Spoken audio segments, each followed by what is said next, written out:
Are you struggling to stay under your calorie goal while eating enough protein? When I set out to lose 50 pounds, I had the same exact problem. Every time I increased protein, my calories shot up right along with it. Once I figured out a simple trick to determine which foods kept me on track with calories and protein, this made fat loss easy. In this video, I'll show you a simple trick you can use to determine which foods make it easy to stay in a calorie deficit while also keeping protein high. But just because a food is labeled as high protein, that doesn't always make it the best choice. So you'll also learn why some high protein foods are often a bad choice, even if they help you reach your protein target. But first, why should you even care about increasing protein when you've always thought you just need to eat less calories in order to lose weight? While it's true that fat loss comes down to calories in versus calories out, you have to understand that different calories make a huge difference in how you feel.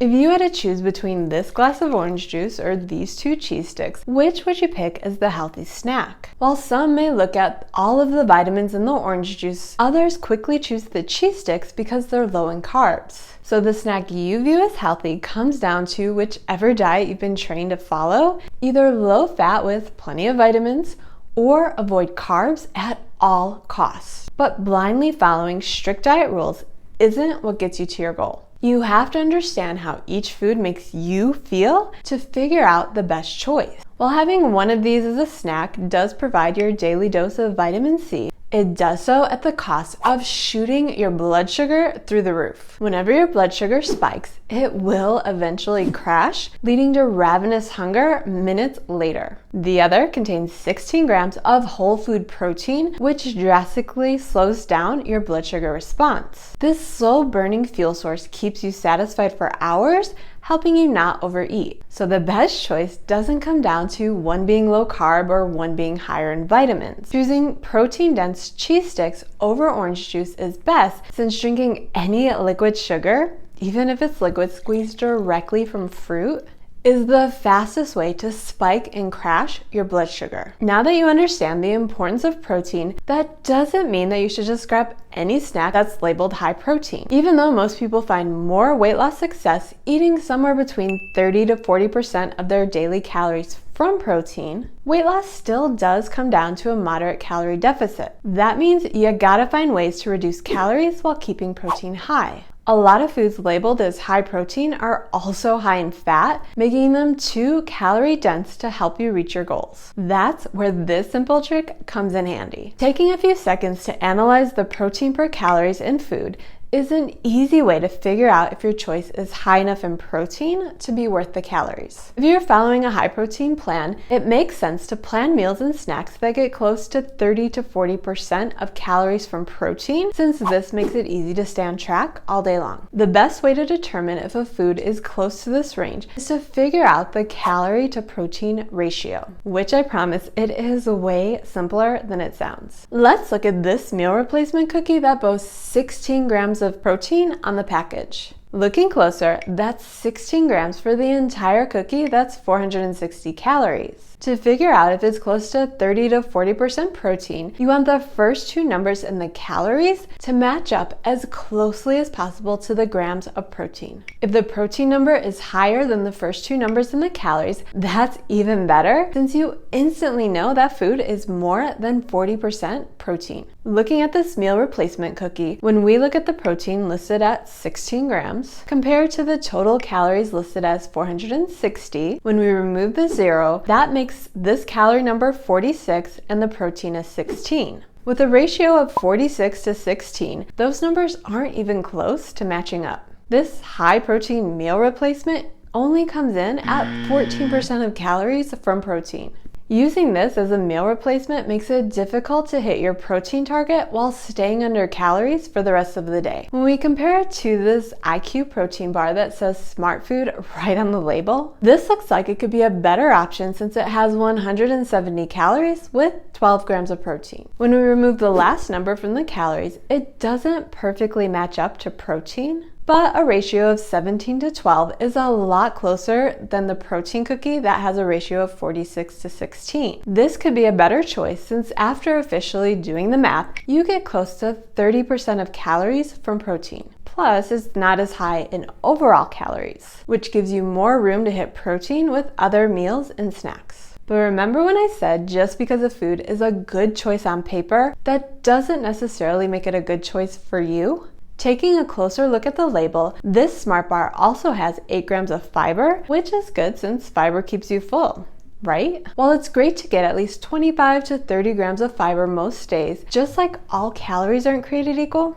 neither is all fiber. Because when I eat 30 grams of fiber from whole food sources, I naturally feel fuller without negative side effects. But I've noticed when I get fiber from bars or processed diet foods, I get a ton of cramping and bloating later that day. So even though I feel fuller from these bars, it's not worth being hunched over in pain because the fiber doesn't agree with my digestive system. Since we're all different, this is something that you'll have to determine for yourself. If these bars keep you full without any side effects, then this might be a good choice. Moving right along to yogurt, which I grew up believing is a healthy snack. Looking at this small container of Yoplait, this has 140 calories with 5 grams of protein. When we take off the last zero on the calories and compare that number to the grams of protein, we can see that a ratio of 14 to 5 isn't great since 5 is much lower than 14. Since we want these numbers to at least be close, or even better, we want the second number in the ratio to be higher than the first 2 digits in the calories. This isn't a great choice due to the protein per calorie ratio. But if we choose a higher protein Greek yogurt, like this 000 vanilla, which has 17 grams of protein for every 100 calories, that's a 10 to 17 ratio. This makes a great choice since the protein number of 17 is much higher than the first 2 digits in the calories, which is 10.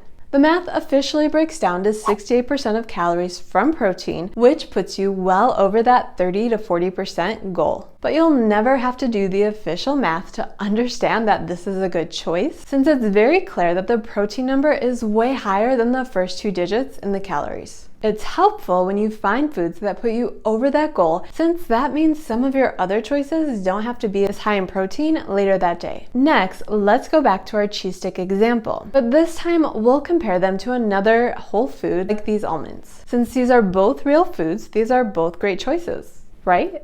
Looking at the calorie to protein ratio for almonds, that's 6 grams of protein in 170 calories. When we take off the last zero in the calories, the calorie to protein ratio is 17 to 6, which, as we've already learned, isn't necessarily a great ratio. While it's true that a serving of almonds will keep you fuller than something like a bag of chips, whenever you want to lose weight, it's important to cut calories while also keeping protein high. And that is harder to do when you only get 6 grams of protein out of 170 calories. When we compare this to the calorie protein ratio in 2 cheese sticks, which stacks up to 160 calories with 16 grams of protein, we can see that's a perfect 40% protein ratio, which makes cheese sticks a great use of calories. But if you're like me and you can't handle a lot of dairy, an even better option is 3 ounces of turkey slices. My favorite honey maple boar's head turkey has 21 grams of protein and only 106 calories. So when we take off that last 6 in the calories, these turkey slices have a calorie to protein ratio of 10 to 21. Since the protein number of 21 is more than double the first 2 digits in the calories, we know this is a great low-calorie choice that makes it easy to reach our protein target. To take away even more confusion from foods you always thought were great protein choices, let's go through a few more examples. Eggs are one of the biggest culprits when it comes to protein confusion. While having a few eggs for breakfast will keep you fuller longer than most other breakfast choices, 2 large eggs only have 12 grams of protein per 155 calories, which when we do the ratio trick, that still puts eggs in the good choice category since that's a 15 to 12 ratio. The problem with having a few eggs for breakfast is you want to aim for a minimum of 30 grams of protein for breakfast so you don't fall behind for the day. In order to get 30 grams of protein from just eggs, you'd have to eat 5 large eggs,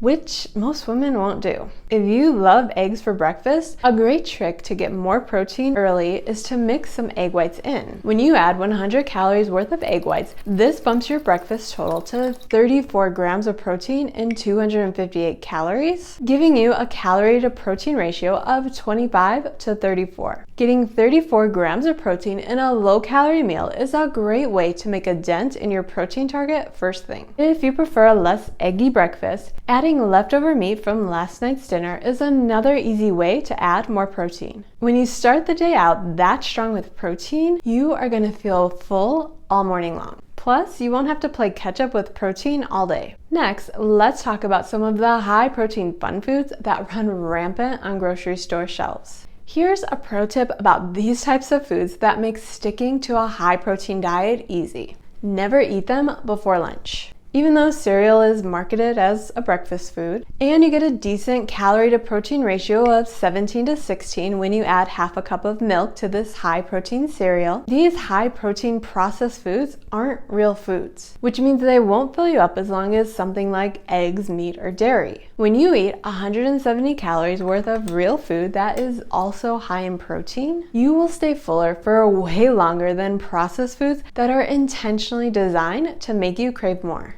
But that doesn't mean that you have to give up these fun foods forever, especially if they help you stick to a high protein diet because they help you conquer your cravings. When I crave something like cereal or protein pancakes, I eat them as a late afternoon snack or just save them for dessert. That way I've already had all morning and most of the afternoon to fill up on real foods that keep me satisfied. Whenever I indulge in a protein fun food later that day, it doesn't lead to overeating the same way it would if I depended on that food to keep me full as a meal. The final food marketed as high protein that we'll cover is peanut butter. Most people overdo calories whenever it comes to peanut butter, since when we remove the last number in the calories and compare it to the protein, that's a 16 to 6 calorie to protein ratio, or 6 grams of protein per 160 calories of peanut butter. You can see that's not a great use of calories, since it takes 751 calories in order to hit 30 grams of protein. Peanut butter is also dangerous on a diet since a lot of people don't really bother to measure it. And that makes it easy to go over your daily calories without even realizing it. But what about protein peanut butter like this Skippy that shows 10 grams of protein per serving? Don't be fooled by marketing because that's really not that much better. When you look at the 210 calories in a serving and compare that to the protein, that gives us a 21 to 10 calorie to protein ratio. You'd still have to eat 630 calories of this high protein peanut butter in order to get 30 grams of protein, which doesn't leave a whole lot of calories to hit your protein goal for the rest of the day. Since peanut butter is so high in calories compared to the protein it provides, I really only eat peanut butter as a snack on days where I am low in overall calories but ahead on my protein target for the day. That's why filling up on foods higher than a 40% protein ratio early on is so helpful, because you'll have more room later that day for the foods that you actually want to eat. But you'll only have room to fit those foods in if you learn my secret to planning high protein meals. Watch this video next, since I show you the process I use to make sticking to a high protein diet easy. Since this process helped me lose 50 pounds, which I've easily kept off for over a year, I'd say it's important to learn this process.